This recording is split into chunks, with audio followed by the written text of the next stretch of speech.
Is the industry doing the right thing here? I don't think that's true. I don't think they are fighting a tooth and nail. I don't know who's saying that. You know, I think we have all the regulations. What we need is application of the regulations and better train people to apply those regulations. You know, and maybe around the edges. Yes, we could use some more regulation. But, you know, I mean, look at the Madoff situation with the SEC. As an example, they had the tools to catch that. Let's bring Rick into the conversation. The poster child. Yes. The poster child for no more regulation. Is he? Is that what you're calling Santelli? No, Madoff. Madoff, sorry. Madoff is the poster child. Let's assume Rick, I assume he was talking about you. Rick, don't take the bait. There's plenty to argue about. Don't take that false bait from Joe, okay? I don't argue. I just try to put some light on the other side of opinions and maybe show that there are two sides to every story. I think this one-year anniversary is great, but I think it's great for another reason. I think someday we'll learn that we didn't need to do very much, that time heals all wounds, and you don't have to go broke in the process.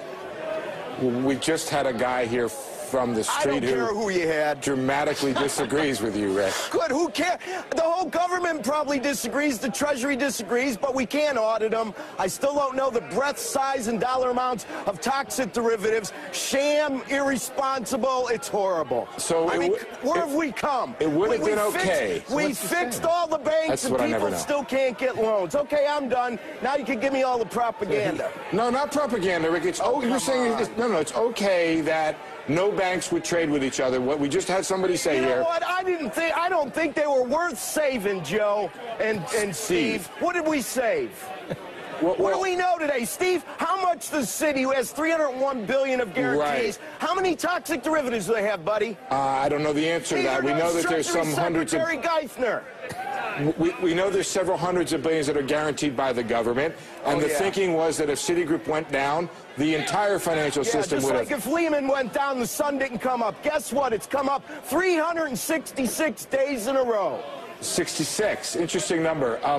Rick, I just want to be clear. So what you're saying is it would have been okay to have the whole thing freeze up, to not have any banks fund or collateralize or otherwise repo with all the other banks. Your markets would have been okay. What I said is most of what they did was the same thing. It was papering up a situation in the darkest of times where they're going to claim that the credit crisis is fixed and over, as the current administration does many times. I don't think they're doing that, Rick. If you heard what Geithner said the other night, he thinks we're a long way from mission accomplished, Rick. What did you hear? Did you wake up on a... Do you have a bad weekend, Rick? Monday. No, not a... You know what? I did have a bad weekend. Why? You know why I had a bad weekend? Chicago lost. Because it's 1 year ago today. I could see that the philosophical issues of those who lead us isn't in lockstep with those who put them there, and probably that will change. Rick, were you in Washington at some of the demonstrations this weekend on Saturday? What demonstrations? I watched network news. I didn't see any. What demonstrations you talking about?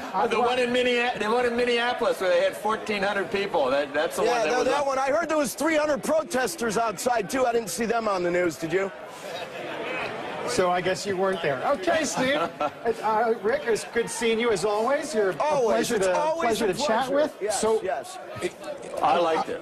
Joe, is there any other... I mean, look, let's say I just wipe out everything I've said before. I know we got to go. Is there anybody else who says we should have just let it drop and fall? Am I missing anybody? There the liquidationists. Yes. The Journal doesn't say that this morning. The Journal says... I think the Journal says this morning they should clarify. They don't say they shouldn't have done it. The Journal editorial page. I don't think, like you said, that's not necessarily what it was saying. It was saying that there were many things that probably shouldn't have been done. Okay. Right? I mean, and it is possible if you just did the FDIC. I want to be open-minded. What if you just did the FDIC guarantee of deposits? What if you did that in the commercial paper? What if that's and you didn't save all? You still don't have banks lending to each other. The whole fractional banking system is one where you don't have to have the same amount of money on hand that you have to lend, right? You borrow the reserves. The idea of just letting the system find its own level is a risk that the world couldn't afford to take. Right. So, I mean, it's silly to even talk about it. John Hartward's going to sit down with the president later on today. You can catch their conversation and a lot more tonight. A CNBC special presentation 1 year later, the week that shook the world, 8 to 10 p.m. Eastern here on CNBC.